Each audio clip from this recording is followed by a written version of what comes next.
Hello magicians, magic की दुनिया में आपका स्वागत है।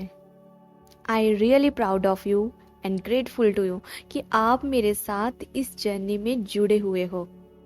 आप सच में वो भाग्यशाली पर्सन हो जिसको इस संसार के बारे में पता चला है, जादू की दुनिया के बारे में जिसको पता चला है।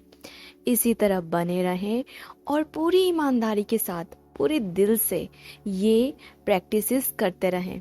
और एक और बात जो मैं हमेशा कहती हूँ, अपना ये जो लॉजिकल माइंड है ना, ये जो तर्क देता रहता है, इसको 1 महीने के लिए बंद कर देना है और चुपचाप आंखें बंद करके जो ये बुक बोलती है वो करना है।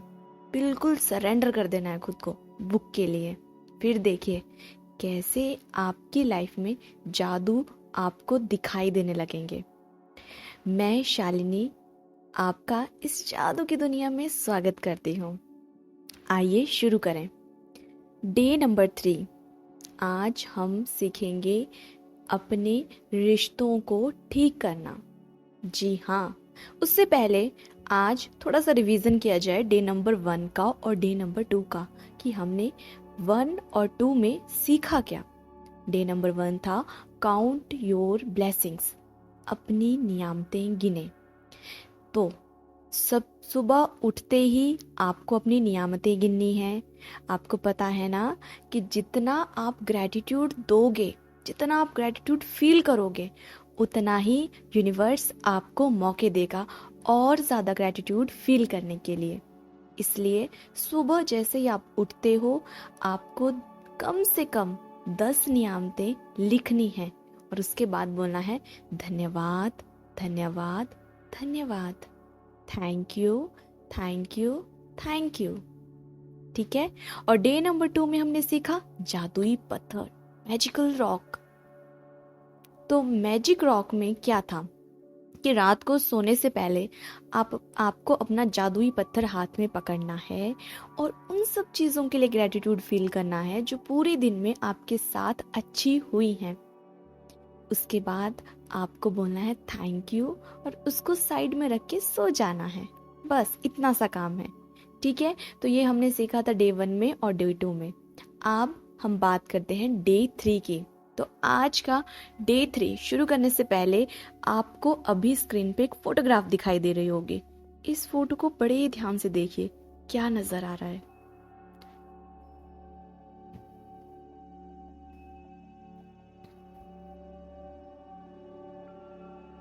फोटो में एक टेबल पड़ा हुआ है। फोटो में एक टेबल है। टेबल के ऊपर एक नोटबुक है। नोटबुक के बगल में एक पेन है। साथ में एक बाउल है, शायद जिसमें फ्रूट्स हैं। शायद आगे एक जग पड़ा हुआ है और सामने एक खिड़की है। तो कुछ इस तरीके का सीन है। पर मेन क्या है? मेन चीज ये है कि नोटबुक के ऊपर 3 फोटोग्राफ हैं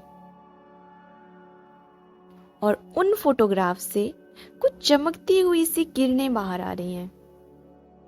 तो कल के प्रैक्टिस में हमें एक मैजिक रिमाइंडर मिला था कि हमें उन 3 लोगों की फोटोग्राफ ढूंढ कर अपने पास रखनी है जिनके साथ हम चाहते हैं अपने रिश्तों को और मधुर करना। तो आई होप आपने अपनी वो 3 फोटोग्राफ कलेक्ट कर ली होंगी। नहीं की है तो प्लीज़ ये प्रैक्टिस सुनने के बाद जल्दी से अपनी उन फोटोग्राफ को कलेक्ट कर लें और ये प्रैक्टिस शुरू कर दें। तो आइए शुरू करते हैं चैप्टर नंबर 3। तो चैप्टर नंबर 3 है मैजिकल रिलेशनशिप्स, जादुई संबंध।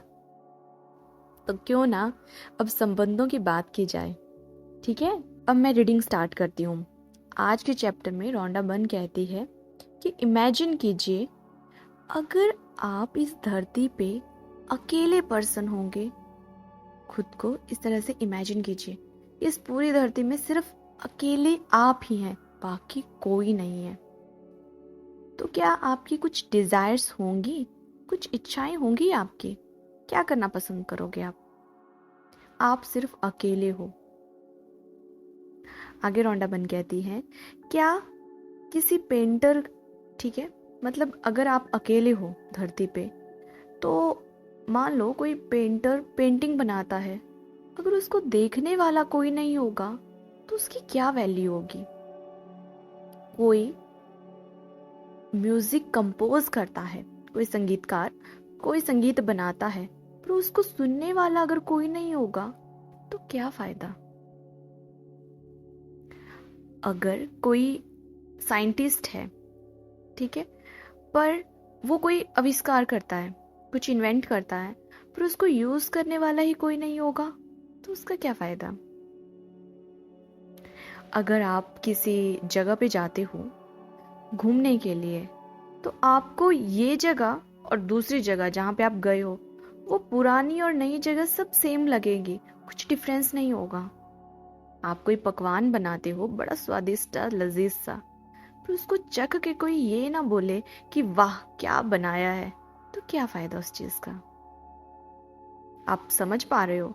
मान लो आप बहुत खूबसूरत हो, आपने क्या सुंदर सी ड्रेस पहनी है, पर आपकी कोई तारीफ करने वाला ही कोई ना हो तो क्या फायदा उस सुंदरता का। अब कुछ लोग कहेंगे भाई हम तो सेल्फ लव वाले हैं, हमें किसी से दुनियादारी की हमारी तारीफ करे हमें ये पसंद नहीं, या हमें उसकी कोई मतलब हमें नहीं चाहिए किसी की तरफदारी। पर कितने दिन उस सेल्फ लव को टिका कर रखोगे, 4 दिन 5 दिन 6 दिन। इट मीन्स इस पैराग्राफ में रोंडा बर्न हमें ये बताना चाहती है कि हमारे आसपास लोगों का कितना महत्व है। हम जो भी चीज़ें करते हैं एक्चुअल में उनकी वैल्यू तभी है जब आसपास में लोग हैं। अगर आप धरती पर अकेले रहोगे तो किसी चीज़ की कोई मोल नहीं रहेगा, कोई इम्पोर्टेंस ही नहीं है उस चीज़ की, कोई कदर ही नहीं होगी उस चीज़ की। आप अकेले क्या क्या किया करोगे, कितनी देर आप इस प्रकृति को निखारोगे। ठीक है, कुछ बोलने के लिए सुनने के लिए कोई तो होना चाहिए। अकेले अगर मान लो आपको ये कुछ थोड़ा अलग सा लग रहा होगा, मान लो आप एक महीने के लिए किसी टापू पे चले जाइए, वहां अकेले रहिए, आप बोर नहीं होगे क्या। बिल्कुल अकेले क्या करोगे आप, कितनी देर, पशु पक्षियों के साथ भी कितनी देर, आपके साथ कोई ना कोई होना चाहिए। आई थिंक इसमें रोंडा बर्न ये कहती है कि अगर आप अकेले हो तो शायद पशु पक्षियों को भी उन्होंने एक्सक्लूड कर दिया है, बिल्कुल अकेले। तो यही इस पैराग्राफ में रोंडा बर्न हमें बता रही हैं कि क्या अगर अगर आप बिल्कुल अकेले रहोगे, इमेजिन करो अकेले रहोगे, तो क्या आप इस जिंदगी को एंजॉय कर पाओगे। कुछ प्लेजर होगा आपकी लाइफ में, कुछ एक्साइटमेंट, कुछ रोमांच नहीं होगा, है ना। यही रोंडा बर्न हमें समझाना चाहती हैं। आगे वो कहती हैं कि जब हम दूसरे लोगों के साथ मिलते हैं, उनसे कुछ अनुभव सीखते हैं, तभी हमारी लाइफ जो है वो मीनिंगफुल बनती है, कुछ पर्पस होता है हमारी लाइफ का। तभी हमारी लाइफ में जॉय आता है, कुछ उत्साह, कुछ आनंद तभी आता है जब लोग हमारे साथ जुड़े होते हैं। इस बात से अब आप ये समझ पा रहे होंगे कि जो रिश्ते होते हैं हमारी लाइफ में, जैसे भी रिश्ते हो, रिश्ते बहुत टाइप के होते हैं, मम्मी पापा का, भाई बहन का, पति पत्नी का, गर्लफ्रेंड बॉयफ्रेंड का, ऑफिस में बॉस के साथ, कलीग के साथ, मित्र फ्रेंड्स में, और पड़ोसी, सोसाइटी, हर कोई किसी न पॉलिटिक्स में जाएंगे, राजनीतिक, बहुत सारे रिश्ते होते हैं। तो हर रिश्ते की अपनी महत्ता है और हर रिश्ता हमारी लाइफ को अफेक्ट करता है। अगर आप चाहते हो कि आप अपने सपनों की दुनिया को साकार करें, मतलब कि देखिए सपने तो सबके होते हैं, छोटे हो बड़े हो, छोटे बड़े जैसे भी हो, सपने तो सब देखते हैं और कौन नहीं चाहता है कि उनके सपने पूरा हो। इसलिए अगर आप चाहते हो तो एक बार चेक करना, देखना कि जो आपके सपने हैं वो साकार तभी होंगे। ये इस बात पे डिपेंड करता है, आपके सपने। आगे रोंडा बर्न कहती हैं कि सपने तो सब देखते हैं, छोटे हो बड़े हो जैसे मर्जी हो, सपने तो सब देखते हैं, और सपने तो देखते ही इसलिए हैं कि काश वो पूरे हो जाएं। अगर आप चाहते हो कि आपके सपने पूरे हों तो एक बार ये चेक करना, देखना कि आपके जो रिश्ते हैं इस वक्त, ठीक है, प्रेजेंट में आपके जो रिश्ते हैं वो किस तरह के हैं। किस तरह के हैं मतलब अच्छे हैं, बुरे हैं, खराब हैं, बहुत मधुर हैं, बहुत स्वीट हैं, कैसे हैं। ये आपके रिश्ते डिपेंड, आपके जो सपने हैं ना वो पूरे होंगे नहीं होंगे, ये इस बात पे भी डिपेंड करता है कि आज आपके रिश्ते कैसे हैं। जी हाँ, अगर मैं इस बात को समझाना चाहूँ तो आपने एक बात तो सुनी होगी कि कोई समस्या, जब परेशानी का कोई वक्त आता है ना, अगर परिवार वाले, अपने निकट संबंधी आपके साथ होंगे तो आप चुटकी में या आप इजीली उस चीज़ को ओवरकम कर पाओगे। ये है आपके रिश्तों की अहमियत, मतलब आपके रिश्ते कितना इम्पोर्टेंट रोल आपकी लाइफ में अदा करते हैं। अगर रिश्ते हैं, अगर मान लो किसी के साथ कोई नहीं है, कोई उसकी केयर करने वाला नहीं है, कोई उसको प्यार करने वाला नहीं है, सपोर्ट करने वाला नहीं है, मोटिवेट करने वाला नहीं है, अप्रिशिएट करने वाला नहीं है, तो उसके जो सपने हैं वो पूरे होंगे या नहीं होंगे, ये इस बात पे भी डिपेंड करता है। क्यों? क्योंकि वो हमेशा अभाव की स्थिति में रहेगा। वो हमेशा ये सोचेगा कि काश मेरे पास भी रिश्ते होते, क्योंकि हर किसी को एक इमोशनल सपोर्ट जो मिलता है वो परिवार वालों से ही मिलता है। ये रोंडा बर्न हमें बता रही हैं। आगे वो कहती हैं कि जब आप अपने रिश्तों में इस पावर ऑफ ग्रेटिट्यूड को ले आओगे ना, इस शक्तिशाली कृतज्ञता के जादू को बिखेरोगे ना अपने रिश्तों पे, तब आप देखोगे कि कैसे मैजिकली आपकी लाइफ चेंज हो जाएगी।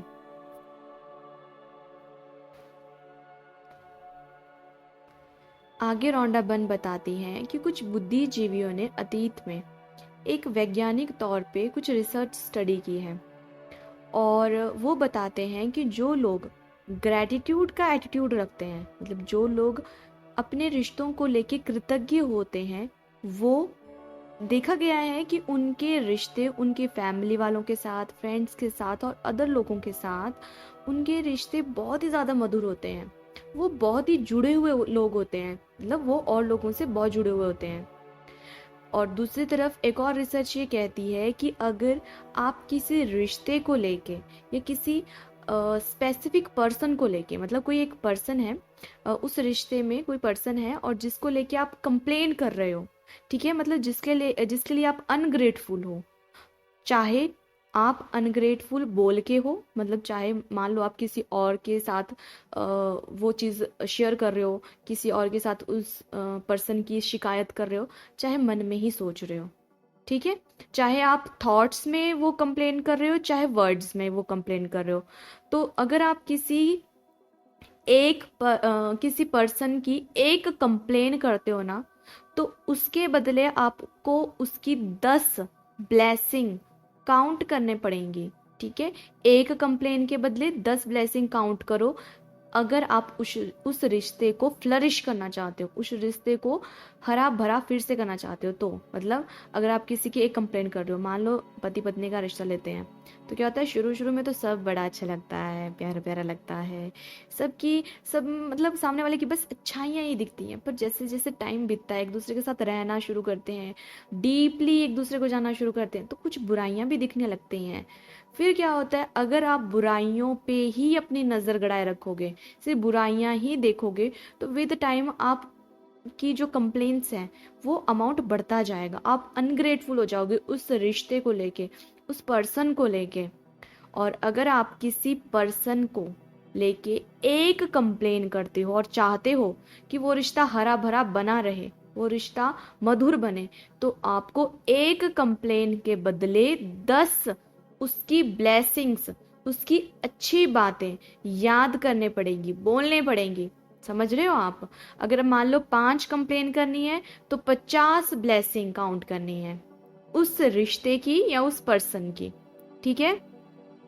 ये बोलते हैं, और ये बोलते हैं कि अगर आप ये नहीं करते हो या आप 10 से कम करोगे, ठीक है, एक शिकायत के बदले आप 10 से कम नियामतों को काउंट करोगे, तो आप देखोगे आपका रिश्ता खराब हो जाएगा विद टाइम, और रिश्ते टूट जाएंगे। मैरिज जैसे रिलेशन जो होते हैं वो लास्ट तक आते आते डाइवोर्स पे पहुंच जाते हैं, क्योंकि कंप्लेंट्स का पलड़ा ज़्यादा भारी हो जाता है और ब्लेसिंग वाला कम हो जाता है। अगर आप किसी की बस बुरी बुरी बुरी बुरी बातें ही देखते रहोगे तो सिचुएशन नेगेटिव हो जाएगी, और नेगेटिव सिचुएशन में कोई भी रहना पसंद नहीं करता है। एंड में क्या होगा, रिश्ता टूट जाएगा। ये रॉन्डा बर्न हमें बता रही हैं। तो आगे रॉन्डा बर्न कहती हैं कि ग्रैटिट्यूड, ये जो कृतज्ञता है ना, ये रिश्तों को फ्लरिश करता है, मतलब रिश्तों को मधुर बनाता है। ये जैसे जैसे ये जो ग्रैटिट्यूड का अमाउंट है ना, ये आपके रिश्ते में बढ़ता जाएगा, आप देखोगे magically magically abundance of happiness, खुशियों की प्रचुरता और अच्छी चीजें आपके रिश्ते में आना शुरू हो जाएंगी। ठीक है, और ये रिश्ता सिर्फ और सिर्फ आपके ये जो ग्रैटिट्यूड है ना, ये सिर्फ और सिर्फ आपके रिश्ते को ही ठीक नहीं करेगा, बल्कि ये आपको ही चेंज कर देगा। क्योंकि क्या होता है ना, जब हमारा नज़रिया अच्छा हो जाता है ना, जब हमें सिर्फ सामने वाले की अच्छी चीज़ें देखना शुरू करेंगे, तो आप देखोगे आप एक पॉजिटिव माइंडसेट वाले अच्छे आदमी बनना शुरू हो जाओगे। आप वो अच्छे इंसान बन जाओगे जो कि शिकायतों को कम करता है, जो कि लोगों में बुरी चीज़ों को कम देखता है, रेदर देन दैट आप अच्छी चीज़ों पे ज़्यादा फोकस करते हो कि अच्छा क्या है उसमें। ठीक है, तो आप देखोगे विद टाइम आप में ही चेंज आ जाएगा। अगर मान लो कि आपको अभी लग रहा है कि मुझे ग्रैटिट्यूड मिल नहीं रहा है, तो ऐसा कुछ तो होगा ना उस रिश्ते में, उस पर्सन में कुछ तो ऐसी अच्छी क्वालिटी होगी उसकी। जैसे कि मान लो किसी में पेशेंस बहुत होता है, किसी की अंडरस्टैंडिंग बड़ी अच्छी होती है, किसी में कंपैशन होता है, मतलब कुछ लोग बड़े दयालु से होते हैं, अच्छे से साफ दिल के, है ना, कुछ का मतलब देखने का नज़रिया बड़ा अच्छा होता है। ठीक है, तो कुछ तो ऐसा होगा सामने वाले पर्सन में जो कि आपको अच्छा लगता होगा। आपने वो चीज़ याद करनी है और उसके लिए सच्चे मन से ग्रेटफुल होना है। ठीक है, ये उन्होंने बताया है। और उन्होंने बोला है कि जब ये छोटी छोटी बातें जो आपको चिढ़ाया करती हैं, जो आप कंप्लेन करते हो, आलोचना करते हो, वो जब आप ग्रैटिट्यूड करना शुरू करोगे ना, तो धीरे धीरे ये सब जो आप चीज़ें कर रहे थे ना, आलोचना करना, इरिटेट होना, एक दूसरे की गलतियां देखना और एक दूसरे के बारे में बस बुरा बुरा बोलना, एक दूसरे के बारे में एक दूसरे को बस ब्लेम करते रहना, क्रिटिसाइज करते रहना, कंप्लेन करते रहना, ये सब चीज़ें धीरे धीरे धीरे धीरे ख़त्म होती रहेंगी और आपको पता ही नहीं चलेगा ये कब डिसअपियर हो जाएंगी आपकी लाइफ से। ठीक है, ये उन्होंने इस पैराग्राफ में समझाया है। आगे वो कहती हैं कि आगे कोट आता है। ठीक है, पहले मैं वो पढ़ती हूँ फिर समझाती हूँ। पहले इंग्लिश में बोलूँगी फिर हिंदी में समझाती हूँ। We can only be said to be alive in those moments when our hearts are conscious of our treasures. किसी ने ये लिखा है, ये नाम थोड़ा सा पढ़ने में ये है, थॉर्टन वाइल्डर। ठीक है, एक्चुअली ये जो राइटर्स के नाम है ना, ये जो कोट्स में लिखे होते हैं, ये थोड़े से मुझसे प्रोनाउंस नहीं किए जाते हैं, है ना। तो जब आप बुक पढ़ते हो तब आप देख लिया करो कि ये किसने लिखा हुआ है, इसलिए मैं पढ़ती ही नहीं हूँ नाम। अब हिंदी में इसको समझाती हूँ। उन्होंने बोला है कि आप देखोगे आप उन्हीं पलों में जीवित हो।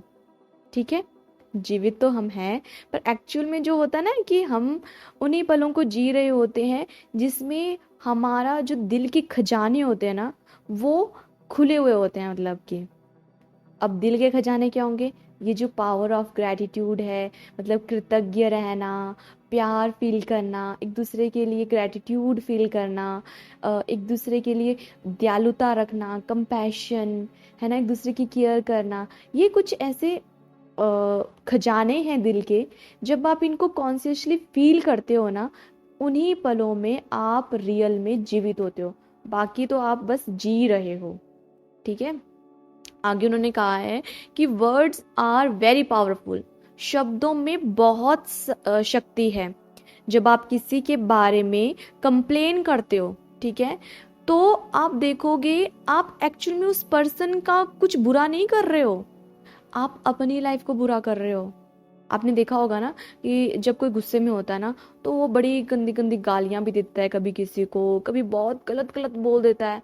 अब देखो, अब मान लो आपको कोई कुछ सुना रहा है, अब आपके पास दो ऑप्शन है। या तो आप उसको सुन के उसको बड़ा सीरियस लो कि उसने मेरे को कैसे बोला, क्यों बोला। अगर कोई आपको बोलता है पागल हो तुम, तो आपके ऊपर डिपेंड करता है कि आपको सच में लगता है कि आप पागल हो। अगर आप दिल से ये जानते हो ना, आप अंदर से ये जानते हो कि नहीं मैं पागल नहीं हूँ या ये सब है ना, तो आपको बुरा नहीं लगेगा, बोलता रहे जो बोलना है। आपके पास दो ऑप्शन होती हैं, या तो जो सामने वाला बोल रहा है उसको एज इट इज ले लो, या तो आप मतलब सुनो, एक कान से सुनो दूसरे कान से निकाल दो। तो जो रिसीवर होता है ना, जो रिसीव कर रहा होता है चीज़ों की, उसके पास दो ऑप्शन हमेशा रहती हैं।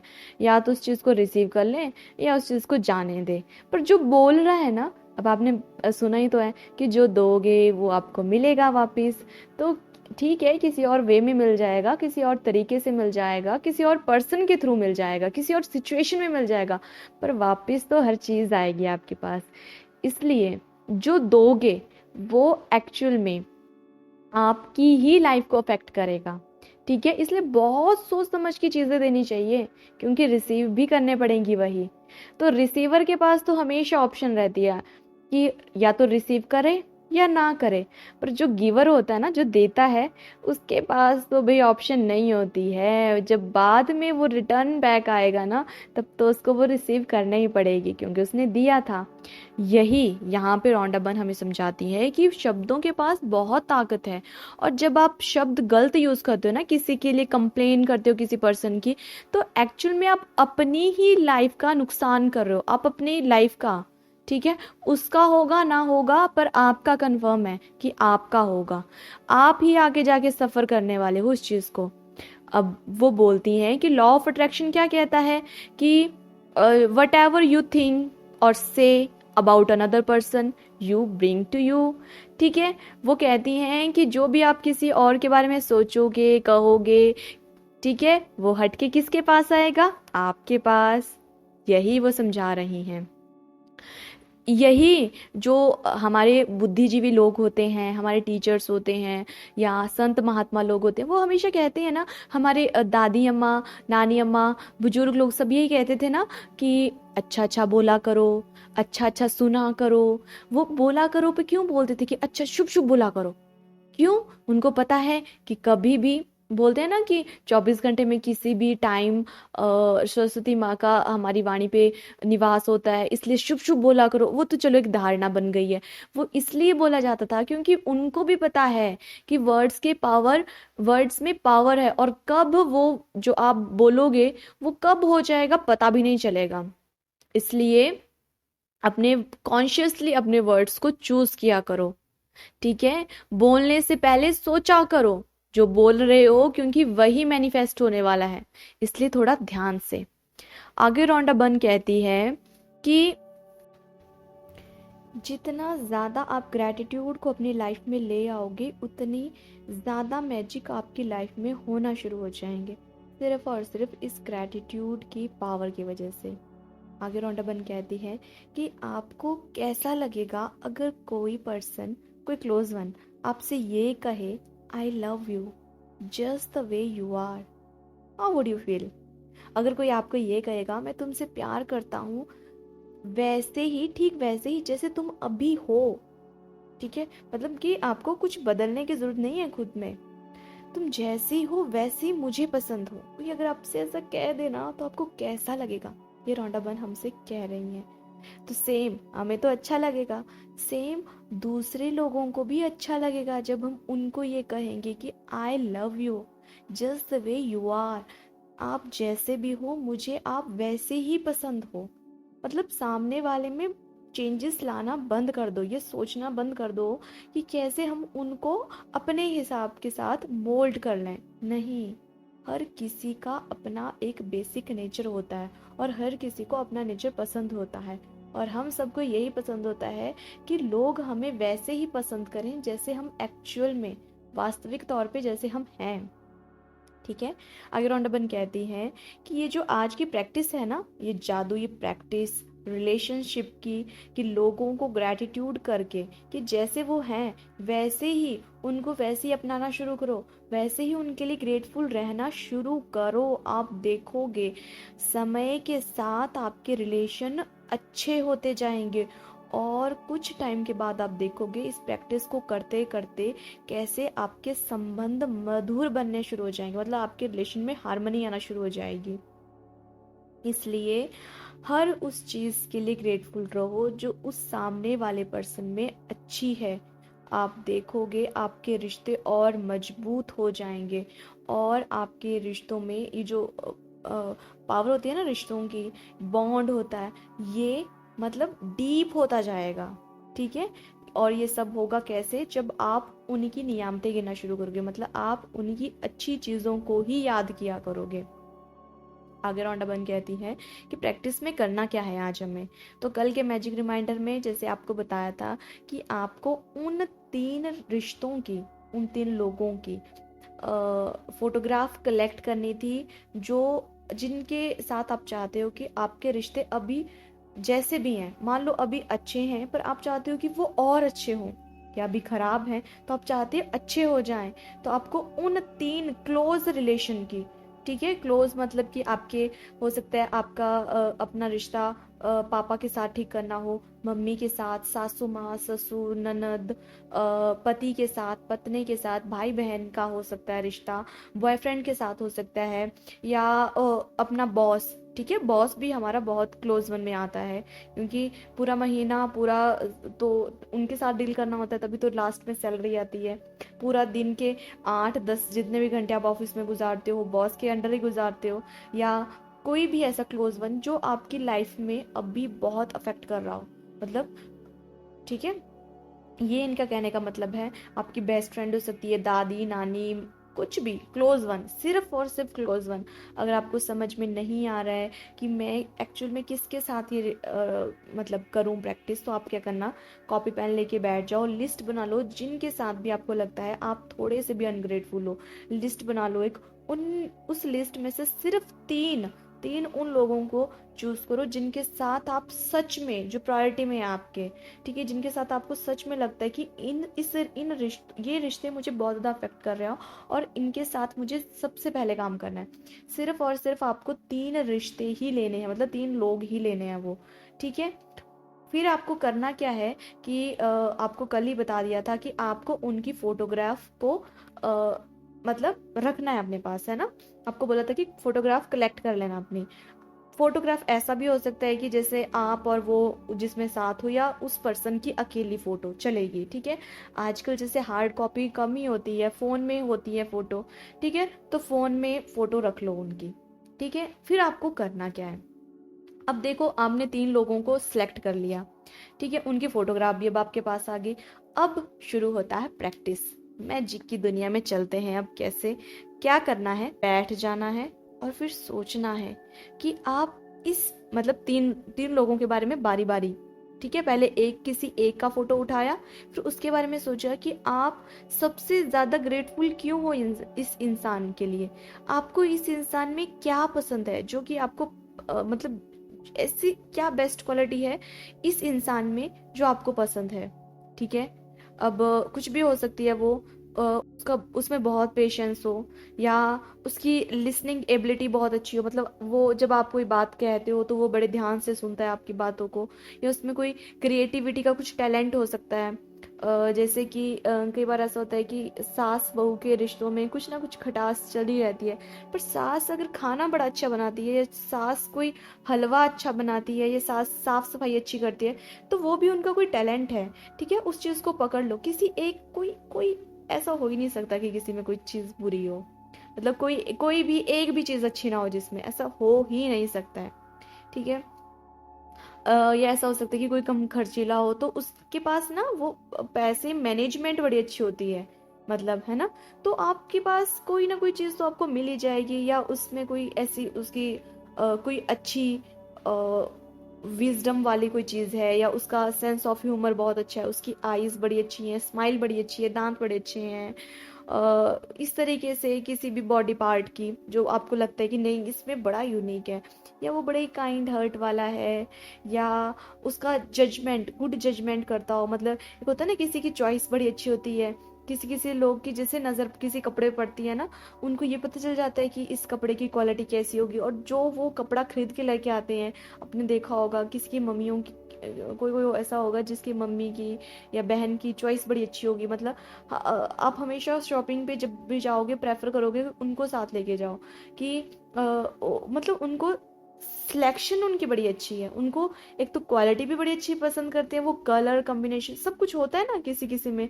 तो ऐसा कुछ हो सकता है जिसके लिए आप उनके लिए ग्रेटफुल हो सकते हो। तो आपको क्या करना है, बैठ जाना है और उनकी क्वालिटीज़ के बारे में सोचना है कि क्या चीज़ें हैं जो उनमें बेस्ट हैं और आप उनके लिए ग्रेटफुल हो सकते हो। ठीक है, ये करना है आपने।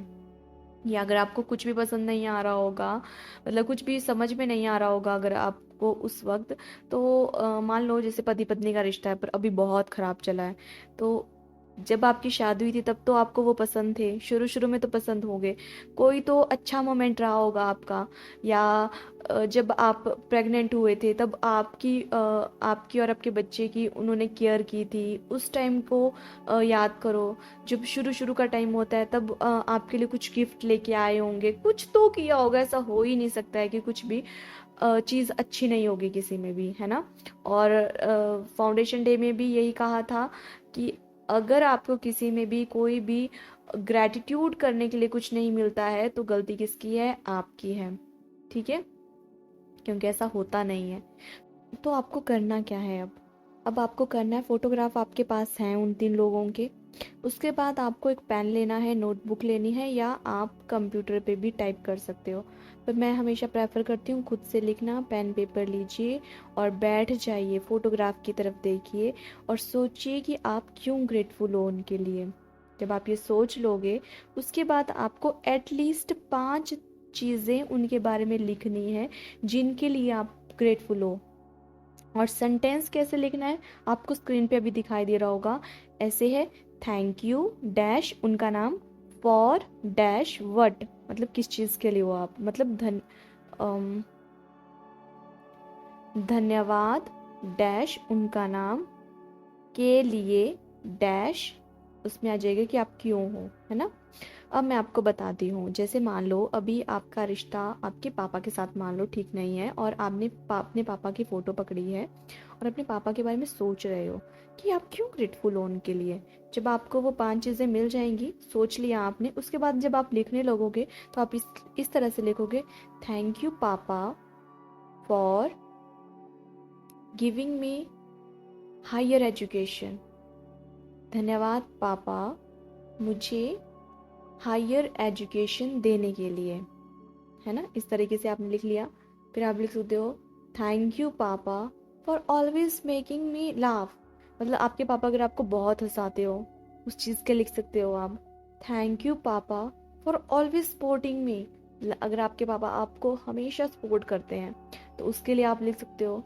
होता क्या है ना, हम हमेशा चीज़ों को लेके और लोगों को लेके ग्रेटफुल रहते हैं, पर अगर हमारे पास कोई सिचुएशन ऐसी आती है ना, कि कोई भी एक आधी सिचुएशन ऐसी होती है जिसमें बोलते हैं ना कि थोड़ा कम्युनिकेशन गैप हो गया या जनरेशन गैप आ जाता है, तो हम अपनी बातों को समझा जब नहीं पाते ना किसी सामने वाले पर्सन को, तो उसमें मिसअंडरस्टैंडिंग होने शुरू हो जाती है, और ये मिसअंडरस्टैंडिंग थोड़े टाइम के बाद बढ़नी शुरू हो जाती है अगर आप इनको टाइम से क्लियर ना करो। तो रिश्ते देखो, जब आप किसी के साथ रिश्ते में हो इट मीन्स कुछ तो अच्छा था, तभी तो आप उसके साथ रिश्ते में हो, इसलिए हमेशा उनके पॉजिटिव चीज़ों को देखो, उनके लिए ग्रेटफुल रहो, और आपको इजीली वो 5 जो लिस्ट बनानी है ना आपको 5 चीज़ों की, वो बन जाएगी। ऐसा कभी भी नहीं होगा कि उनमें कुछ चीज़ है ही नहीं अच्छी। ठीक है, किसी की कोई क्वालिटी अच्छी नहीं है तो हो सकता है उसकी शक्ल सूरत कुछ तो अच्छा होगा, कुछ तो होगा कि जो उसमें अच्छा होगा, है ना। आगे रौंडा बन कहती है कि जब आप लिस्ट बना के फ्री हो जाओगे, जब आपने वो 5 चीज़ें लिख ली, है ना, उसके बाद आपको क्या करना है कि वो जो फोटोग्राफ है ना आपके पास, वो अपने साथ ही रखने हैं। या अ, अगर मान लो आप ऑफिस में जा रहे हो तो बैग में डाला या पॉकेट में डाला और साथ में ले गए। और अगर आप घर पे हो तो कहीं ऐसी जगह पे रख दो जहाँ पे आपकी नज़र बार बार पड़े। ठीक है, ताकि आप उनको बार बार देख पाओ। तो अगर मान लो देखो आजकल हार्ड कॉपी किस मतलब कौन रखता है हार्ड कॉपी, तो फोन में ही। अगर मान लो हार्ड कॉपी भी है पर आपको ऑफिस में जाना है या आप हार्ड कॉपी कहीं पे रख नहीं सकते हो, तो क्या करो, फोटो फोन के कैमरे से उसके फोटो ले लो और फोन में रख लो उसको, है ना। अब मान लो आपको करना क्या है, पहला काम था कि फोटो कलेक्ट किया, फिर वो पांच चीजें लिखी और सेंटेंस उन्होंने बता दिया है, वैसे ही उसको लिखना है प्रॉपर वे में। एक तो क्यों थैंक यू हो, मतलब एक तो थैंक यू हो और क्यों थैंक यू वो भी, है ना, किस लिए। आपको पता है ना कि जब हम क्यों पे काम करते हैं तभी हमें डीप फीलिंग आती है, वरना थैंक यू नॉर्मल बोलोगे तो उससे फीलिंग नहीं आएगी, अंदर से ग्रेटिट्यूड नहीं आएगा। ये कर लिया, ये इतना हो गया। उसके बाद क्या करना है आपको, पूरा दिन आपको क्या करना है, फोटोग्राफ को ऐसी जगह पे रखना है जहाँ पे आपकी नज़र बार बार पड़े। अगर आपको फ़ोन में ही रखना है तो फ़ोन में ही रखो, पर आपको उसको एटलीस्ट 3 बार देखना है, ठीक है, पूरे दिन में 3 बार देखना है। अब मान लो जैसे आप रात के टाइम अभी ये सुन रहे हो मेरी, है ना, तो आपने पहले ही फोटोग्राफ तो इकट्ठे कर ही लिए हैं क्योंकि आपको रिमाइंडर मिल गया था पिछले दिन ही। तो आपने अब क्या किया, अब रात को बैठ के ही आपने उन फोटो को हाथ में पकड़ा, उनको देखा, उनके लिए ग्रेटिट्यूड फील किया और लिख ली।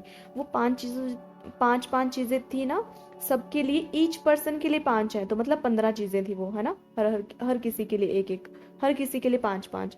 तो वो लिख लिया आपने। उसके बाद आपको, फिर आप सो गए चुपचाप, अपने वो मैजिक रॉक पकड़ी हाथ में, जादुई पत्थर पकड़ा, ग्रेटिट्यूड किया, क्या चीज़ अच्छी हुई। एक ग्रेटिट्यूड तो आप इसलिए भी कर सकते हो कि आज वाह मुझे डे 3 में अपने रिश्तों को और मधुर बनाने का चांस मिला है, एक ये भी हो सकता है आपको, है ना। Thank you so much universe मुझे ये मौका देने के लिए, एक ये ग्रेटिट्यूड हो सकता है आपका, है ना। फिर आप सो गए, ठीक है। जब सुबह उठोगे तो सुबह आपका क्या होगा, डे 1 की प्रैक्टिस होगी काउंट योर ब्लेसिंग, उसमें आप ब्लेसिंग लिख लोगे, उसमें भी आप उस पर्सन के रिगार्डिंग ब्लेसिंग काउंट कर सकते हो, ठीक है। उसके बाद आपको पूरा दिन क्या करना है, अब देखो दिन में आपको कम से कम 3 बार उस फोटोग्राफ को देखना है। फिर देखो आपने जब 5 वो चीज़ें पहले लिख ली हैं, इट मीन्स आप चीज़ों को लेके ग्रेटफुल हो। फिर जब आप वो दिन में 3 बार जब अलग अलग टाइम पे वो फोटोग्राफ देखोगे तो आपको ग्रेटिट्यूड खुद आ जाएगा। उसकी उनकी फ़ोटो को देखना है, फिर ग्रेटिट्यूड फील करना है, फिर सोचना है कि आप किस लिए ग्रेटिट्यूड में हो, उनके क्यों ग्रेटफुल हो उस पर्सन के लिए, और लास्ट में बोलना है थैंक यू। अब जैसे मान लो आप पापा के लिए कर रहे हो अगर, तो आपने बोलना है थैंक यू पापा, मतलब थैंक यू बोलना और साथ में उसका नाम लगाना है। अगर आप नाम लेते हो उस किसी का तो नाम लगा लो, अगर कोई रिश्ता ऐसे है मम्मी पापा भाई बहन भैया जो भी है ना, तो वैसे कर लो, ठीक है। इस तरीके से आपको करना है। अब आप बोलोगे मैं तो ऑफिस जाता हूँ, मैं कैसे करूँ, फोन सबके पास होता है। आपने क्या करना है, अब देखो एक बार आप सुबह कर लो, ऑफिस जाने से पहले घर पे ही कर लो ये, है ना। बीच बीच में आप अलार्म भी सेट कर सकते हो। अब आपको पता है लंच टाइम में आप फ्री होते हो, अलार्म रख लो और कॉन्शियसली देखो काम करना है। अगर रिश्तों पे अगर सच में चाहते हो कि रिश्ते ठीक करने हैं तो काम तो करना पड़ेगा, याद भी रखनी पड़ेगी कि काम करना है।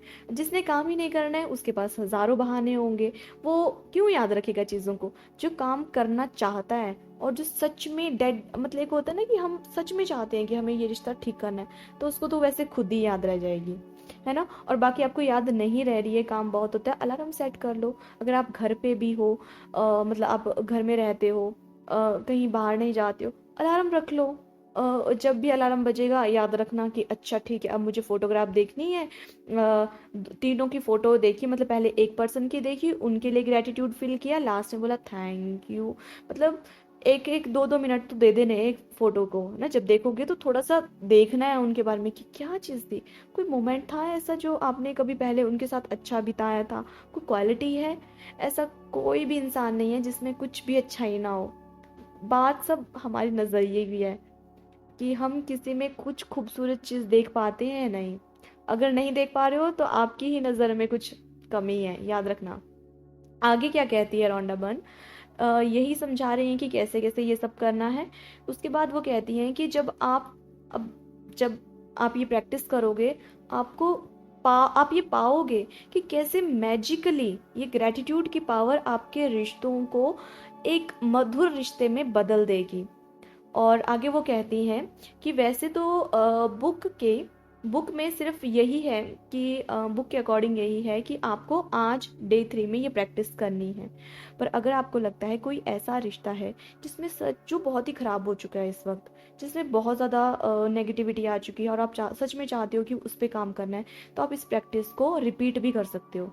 ठीक है, वैसे तो नॉर्मली बुक के अकॉर्डिंग ये प्रैक्टिस आज ही करनी है, पर रॉन्डा बर्न कहती है कि अगर आपको लगता है कि कोई रिश्ता ऐसा है जो बहुत ख़राब हो चुका है और आपको उसमें ग्रैटिट्यूड भरना है, ठीक है, तो अब क्या करना है आपको, और आप चाहते हो कि जल्दी ये सब चीज़ें ठीक हो जाए और कोई मैग्निफिशेंट आउटकम उसकी निकले, ठीक है, रिश्ते में, तो आप ये प्रैक्टिस को रिपीट कर सकते हो। जितने मर्जी टाइम आप रिपीट करो। मान लो जैसे कल मेरे को किसी ने मैसेज किया था, उनकी सास से रिलेटेड था कि उनको अपनी सास के साथ रिश्ता ठीक करना है। तो मैंने उनको कहा था कि रुक जाओ, डे 3 जब आएगा तब हम उस पर काम करेंगे। तो क्या करना है आपको, अब देखो आपके लिए वो रिश्ता बहुत इंपॉर्टेंट है क्योंकि वो आपकी लाइफ को अफेक्ट कर रहा है। तो एक दिन तो आपने चलो किया, पर जब तक आप इस प्रैक्टिस को कंटिन्यू रखना तब तक, जब तक कि आपको अंदर से वो ग्रैटिट्यूड खुद, अभी तो आप थोड़ा सा फोर्सफुली कर रहे हो ना वो चीज़, जब अंदर से सच में ही आपको कृतज्ञता महसूस ना हो, प्यार महसूस ना हो, जब आपको खुद कुछ ऐसा ना लगे कि कुछ रिजल्ट, एक अंदर से शांति मिलती है ना, कभी कभी कुछ करके सुकून मिलता है। इवन एक एग्जाम्पल है किसी मेरे नोन का ही, उन्होंने बताया था कि कैसे उनकी भी सास के साथ ही रिश्ते थे। उनकी सास काफ़ी टाइम से उनको कॉल वगैरह कुछ नहीं कर रहे थे, ऐसे ऐसे था उनका कुछ चला हुआ। तो उन्होंने कहा कि मैंने ये प्रैक्टिस किया और मतलब इतने महीनों से मेरी सास का फ़ोन नहीं आया था और उधर से कॉल आया और हमसे पूछे कि आप लोग कैसे हो। और उन्होंने कहा कि मतलब मैं क्या ही बताऊं, मतलब ये सच में प्रैक्टिस काम करती है, मैं आपको बोल रही हूँ सच में काम करती है, मुझ पे विश्वास रखो, काम करती है, ये काम होता है। इसलिए रॉन्डा बर्न कहती है कि रिश्ता अगर बहुत ही खराब हो तो जब तक आपको शांति नहीं मिलती है ना, जितने दिन आपको ये प्रैक्टिस करनी है, किसी एक रिश्ते पे भी करनी है ना, आज आपने 3 कर लिए पर आपको लगता है चलो बाकी 2 तो मैं संभाल लूंगी, वो ठीक हो जाएंगे, पर एक बहुत ज़्यादा वो है, या 2 बहुत ज़्यादा वो है, या 3 बहुत ज़्यादा, ठीक है, 3 से ऊपर मत लेना, पर ठीक है, 1 2 3, ठीक है, इससे ज़्यादा नहीं लेना है आपने। उसी पे जब तक आपको अंदर से वो ग्रैटिट्यूड वाला फील नहीं आता है, प्यार नहीं आता है ना, तब तक करते रहो, ये रॉन्डा बर्न कहती है। और फिर देखो भाई आपके रिश्तों में क्या जादू आएगा, ये रॉन्डा बर्न कह रही है। इसी के साथ हमारा चैप्टर खत्म होता है आज का। और अब मैं आपको बताती हूँ कि डे नंबर 3 की मैजिक प्रैक्टिस है क्या, ठीक है, क्या है आज। तो सबसे फर्स्ट पॉइंट है कि आपको नंबर 1, डे 1 की जो प्रैक्टिस थी, काउंट योर ब्लेसिंग, अपनी नियामतें गिनने वाली, वो करनी है। सुबह उठ के 10 लिस्ट बनानी है, 10 चीज़ों की जिनके लिए आप ग्रेटफुल हो और क्यों ग्रेटफुल हो वो भी लिखना है। और लास्ट में thank you thank you thank you बोलना भी है, लिखना भी है, फील भी करना है, ठीक है। सेकंड पॉइंट है कि आपको 3 वो क्लोज वाले रिलेशंस पकड़ने हैं जिनके साथ आप अपने रिश्तों को और मधुर करना चाहते हो, और हार्मनी चाहते हो जिन रिश्तों में, ठीक है। और उन लोगों के पर्सन, हर किसी व्यक्ति का पर्सन का फोटोग्राफ आपने कलेक्ट कर लेना है, ठीक है। नंबर 3 है कि अपने सामने फोटो को रखना है और 5 चीज़ें लिखनी है जो मतलब जिनके लिए आप ग्रेटफुल हो, और कैसे लिखनी है वो सेंटेंस आपको बता दी है, उसी पैटर्न में ही लिखना है, ठीक है। नंबर 4 में उन्होंने बोला है कि आपको वही बोला उन्होंने कि इस जो सेंटेंस था ना मेरा, मैंने आपको बताया था स्क्रीन पे भी जो आया था, उसी पैटर्न में वो लिखना है, ये 4th पॉइंट में वो बता रही है। पॉइंट नंबर 5 है कि आपको वो तीनों फोटोग्राफ अपने साथ पूरा दिन रखने हैं और ऐसी जगह पे वो रख लेनी है जहाँ पे आपकी नज़र वहाँ पे फोटोग्राफ पे पड़ती रहे, और दिन में 3 बार फोटोग्राफ को देखते हुए, उस पर्सन के फेस को देखते हुए आपको मैजिकल वर्ड बोलने हैं, थैंक यू, उनका नाम लेते हुए, ठीक है, जैसे थैंक यू पापा या थैंक यू जो भी उनका नाम होगा वो वाला, ठीक है। एंड 6 पॉइंट है, जब भी आप सोने के लिए जाएं अपने मैजिक रॉक अपने हाथ में लें और उन सब चीज़ों को याद करें जो पूरा दिन आपके साथ बेस्ट हुई हैं, और लास्ट में थैंक यू मैजिकल वर्ड बोलें और सो जाएं। इसी के साथ ही आपका डे नंबर 3 की प्रैक्टिस ख़त्म होती है। अब आपने सुन तो लिया है, अब ये करनी है आपको प्रैक्टिस। अगर आपके पास बुक नहीं है तो मेरा नीचे डिस्क्रिप्शन में टेलीग्राम चैनल का लिंक होगा, वहाँ पे जाइए, उसे ज्वाइन कीजिए। वहाँ पे आपको मैजिक बुक की पीडीएफ हिंदी इंग्लिश दोनों में मिल जाएगा। बुक को खुद पढ़िए पहले, फिर मेरी वीडियो को सुनिए, फिर आपको समझ में आएगा क्या है, कैसे करना है, और उसके बाद को प्रैक्टिस किया कीजिए। अब आपको पता है कि रात को 9 बजे मेरी वीडियो आनी है, उससे पहले ही दिन में किसी भी टाइम बुक को पढ़ लिया कीजिए, ठीक है? क्योंकि प्रैक्टिस नहीं करोगे जादू सच में नहीं होगा, प्रैक्टिस करोगे तभी जादू होगा। और अपना दिमाग अगर फालतू में चलाओगे, अपने लॉजिक ढूंढते रहोगे, तब भी जादू नहीं होगा। जैसा बुक बोल रही है, अंधे बन जाओ, बहरे बन जाओ, कुछ मतलब अपने दिमाग की भी नहीं सुननी है। जैसा बुक बोल रही है बिल्कुल वैसा ही करना है, बिल्कुल वैसा, ठीक है? और खुद को बिल्कुल पूरी तरह से सरेंडर कर देना है बुक को, सिर्फ और सिर्फ 1 महीने के लिए। किसी ने कल मुझे मैसेज किया था और वो कुछ अपने बारे में डिस्कस कर रहे थे। तो 5 साल से उनके कुछ रिलेशन में इश्यू था, तो मैंने उनको सिर्फ एक सलाह दी, 5 साल से आप स्ट्रगल कर रहे हो, सिर्फ और सिर्फ 1 महीने के लिए सरेंडर कर दो। और उनको ये एडवाइस बहुत अच्छी लगी, and she now they will work on this, ठीक है? और तो यही है कि चुपचाप से इतने सालों से लगे हुए हो, लॉजिक की दुनिया में घुसे हुए हो, ओवर थिंक कर रहे हो, सोच सोच के अपना बुरा हाल कर दिया है, शरीर कमजोर हो गया है ना? चेहरे पे डार्क सर्कल सर्कल दिख रहे हैं। क्या मिला वो सब करके? चिंता करके कुछ मिला नहीं, मिला ना अभी तक। तो चुपचाप से शांति से बैठ जाओ 1 महीने के लिए, और चुपचाप से बुक को सरेंडर कर दो और सुनो, करो वो चीजें। अंधे बहरे गूंगे जो बनना है बन जाओ, पर जो बुक बोल रही है वो करो। जब लाखों लोगों ने अपनी जिंदगी को बदल दिया ये सब करके, तो आपकी जिंदगी क्यों नहीं बदलेगी? बदलेगी क्या आपकी जिंदगी भी, ठीक है? तो इसी के साथ ही good night to all of you. और क्या इंफॉर्मेशन थी, हाँ एक और बात देखो, अब पहले की जो 2 प्रैक्टिस थी वो थी आपके सबकॉन्शियस माइंड को रिवायर करना, ठीक है? और वो तो आपको पूरा 28 दिन तक करते ही रहना है आगे तक, है ना? अब ये जो प्रैक्टिस शुरू हो रही है, इससे आपको जादू दिखना शुरू होगा। तो जैसे ही आपकी सक्सेस स्टोरी कोई भी आएगी, छोटा सा बिल्कुल छोटा सा माइन्यूट सा जादू भी आपको कहीं पे दिखाई दे रहा होगा ना, अपनी सक्सेस स्टोरी कमेंट्स में आपको शेयर करनी है और अपनी फीडबैक ज़रूर देनी है। इसलिए कमेंट में अब शेयर करना शुरू कर देना अपनी सक्सेस स्टोरीज, ठीक है?